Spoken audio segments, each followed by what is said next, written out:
श्वेते वृषे समारूढ़ा श्वेतांबरधरा शुचिः महागौरी शुभम दद्यान महादेव प्रमोदया। जय श्री राधे कृष्ण।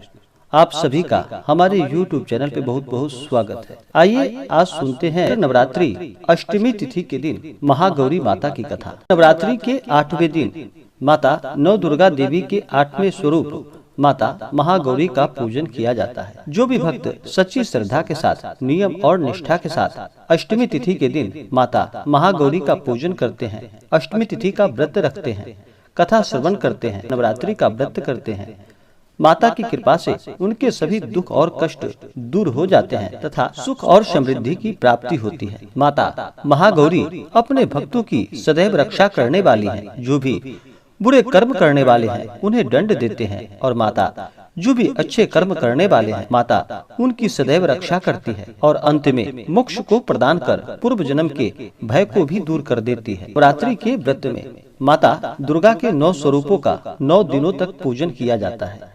इससे माता दुर्गा प्रसन्न होकर के अपने भक्तों को मनोवांछित फलों को प्रदान करती है। खास करके नवरात्रि के अष्टमी तिथि के दिन इस दिन का बड़ा ही विशेष महत्व माना गया है। नवरात्रि में व्रत नहीं करते हैं वो अष्टमी तिथि के दिन उपवास रह करके इस दिन माता महागौरी का पूजन करते हैं। और जो भी नवरात्रि का व्रत करने वाले हैं वे 9 दिनों तक माता का पूजन करते हैं, हवन आदि का कार्य करते हैं 9वीं तिथि के दिन और फिर 10वीं तिथि को जाकर के फिर व्रत का पारण करते हैं। लेकिन जो अष्टमी का केवल व्रत करने वाले हैं वो दिन भर उपवास रहते हुए इस दिन विशेष प्रकार से संध्या के समय में माता महागौरी का पूजन करते हैं, अर्चन करते हैं और रात्रि में एक समय फलाहार या मीठा भोजन ग्रहण करते हैं। वो अपने श्रद्धा और सामर्थ्य के अनुसार आप कर सकते हैं। बहुत से जगहों पर अष्टमी तिथि के दिन कुमारी कन्याओं का पूजन किया जाता है और बहुत से जगहों पर 9वीं तिथि के दिन कुमारी कन्याओं का पूजन किया जाता है। जो भी कुमारी कन्याओं का पूजन करते हैं उन्हें ध्यान देना चाहिए कि कुमारी कन्याओं का आयु 10 वर्ष से नीचे होनी चाहिए और 2 वर्ष से ऊपर।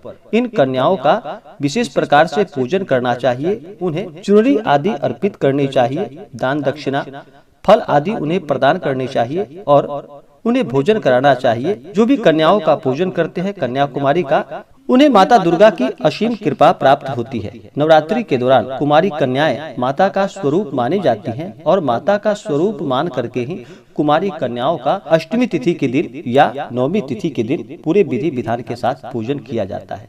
अष्टमी तिथि के दिन माता महागौरी को प्रसन्न करने के लिए इस दिन चाहिए कि सुबह ब्रह्म मुहूर्त में उठ करके नित्य क्रियाओं से निवृत्त होकर के इस दिन गंगा नदी में स्नान करना चाहिए या घर के नहाने के पानी में ही थोड़ा सा गंगा जल मिला करके स्नान करना चाहिए। शुद्ध वस्त्र धारण कर लेना चाहिए। उसके बाद केवल जो अष्टमी तिथि का व्रत करने वाले हैं उन्हें अष्टमी व्रत का संकल्प लेना चाहिए और दिन भर उपवास रहते हुए माता जगदम्बा का सुबह और विशेष प्रकार से शाम के समय में पूजन करना चाहिए। इससे अनंत गुना पुण्य फलों की प्राप्ति होती है और माता अपने भक्तों को मनोवांछित फलों को प्रदान करती है। नवरात्रि का जो प्रत्येक दिन व्रत करने वाले हैं और जो पहले दिन से ही व्रत करते आ रहे हैं 9 दिनों तक जो व्रत करने वाले हैं वो तो पहले से ही माता की प्रतिमा को स्थापित करके रखते हैं और माता का 9 दिनों तक पूजन करते हैं।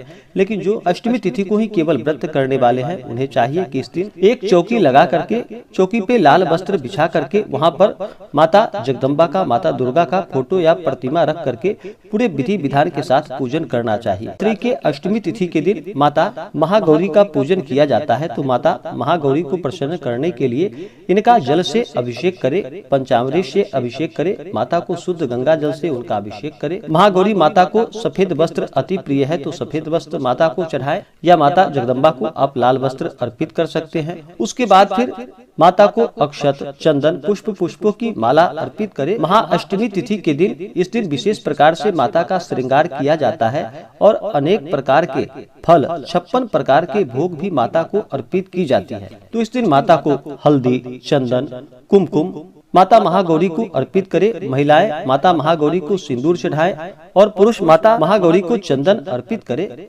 उसके बाद फिर माता को धूप दिखाए, वहाँ पे एक दीपक जलाए, माता को दीपक दिखाएं। उसके बाद फिर माता को अनेक प्रकार का नैवेद्य अपने श्रद्धा और सामर्थ्य के अनुसार अर्पित करें। इस दिन चाहे तो आप दूध से बने हुए मिठाई का माता को भोग लगा सकते हैं। अगर घर में बनाकर लगाते हैं माता को तो बड़ी अच्छी बात है। अगर घर पे नहीं बना पाते हैं, अगर बाहर से लेकर के आप आते हैं तो गंगा जल छिड़क करके और फिर माता को भोग लगाना चाहिए। अनेक प्रकार के ऋतु फल, केला माता को भोग लगानी चाहिए। माता को इस दिन नारियल अवश्य ही चढ़ाना चाहिए और फिर नारियल का जल माता को अर्पित किया जाता है।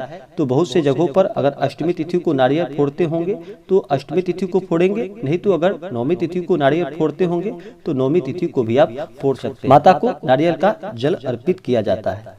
जहाँ तक हो सके माता को अनेक प्रकार का नैवेद्य 56 प्रकार के आप भोग माता को अर्पित कर सकते हैं। अपने श्रद्धा और सामर्थ्य के अनुसार अवश्य ही माता को अनेक प्रकार के नैवेद्य, पूरे पकवान आदि का माता को भोग लगाना चाहिए। इस दिन आप हलवे का भी माता को भोग लगाएं। काले चने का इस दिन माता को भोग लगा सकते हैं। जहां तक हो सके माता को अनेक प्रकार का नैवेद्य अर्पित करनी चाहिए। उसके बाद फिर नैवेद्य के बाद जल से माता की आचमनी करानी चाहिए। उसके बाद माता को द्रव्य और दक्षिणा अर्पित करें अपने श्रद्धा और सामर्थ्य के अनुसार। उसके बाद माता को पुंगी फल और तांबूल अर्पित करें लौंग इलायची के साथ। पुंगी फल यानी कि सुपारी को पुंगी फल कहा जाता है और तांबूल यानी कि पान पत्र माता को अर्पित करे साथ में लौंग इलायची के साथ। उसके बाद फिर दुर्गा चालीसा आदि का पाठ करे, श्री सप्तश्लोकी दुर्गा का पाठ करे, दुर्गा सप्तशती का पाठ करे या इन सब का श्रवण करे। इससे लाभ की प्राप्ति होती है। इस दिन माता के मंत्रों का जप करना चाहिए। इस दिन ओम सर्व मांगल्य मांगल्ये शिवे सर्वार्थ साधिके शरण्ये त्र्यंबके गौरी नारायणी नमोस्तुते। इससे माता अति प्रसन्न होती हैं और अपने भक्तों को मनोवांछित फलों को प्रदान करती हैं। तो आइए सुनते हैं चैत्र नवरात्रि के 8वें दिन माता महागौरी की कथा। तो बोलिए प्रेम से माता महागौरी की जय, नवदुर्गा देवी की जय, माता महाकाली महालक्ष्मी महासरस्वती माता की जय। माता महागौरी अपने भक्तों की सभी इच्छाओं को पूर्ण करने वाली है। माता महागौरी को इन्हें श्वेतांबर धरा भी कहा जाता है। इनकी 4 भुजाएं हैं और इनका वाहन भी वृषभ है, इसलिए वृषारूढ़ा भी इन्हें कहा जाता है। इनके ऊपर वाले दाहिने हाथ अभय मुद्रा में है तथा नीचे वाले हाथ त्रिशूल धारण किया हुआ है। ऊपर वाले बाएं हाथ में डमरू धारण माता ने कर रखा है और नीचे वाले हाथों में वर मुद्रा है। माता महागौरी की पूरी मुद्रा बहुत ही शांत है। माता महागौरी ने भगवान शिव को पति रूप में प्राप्त करने के लिए इन्होंने कठोर तपस्या की थी। इसी वजह से इनका शरीर काला पड़ गया था, लेकिन तपस्या से प्रसन्न होकर भगवान शिव जी ने इनके शरीर को गंगा के पवित्र जल से धोकर कांतिमय बना दिया और फिर उनका रूप गौर वर्ण का हो गया। इसलिए इन्हें महागौरी के नाम से जाना जाने लगा।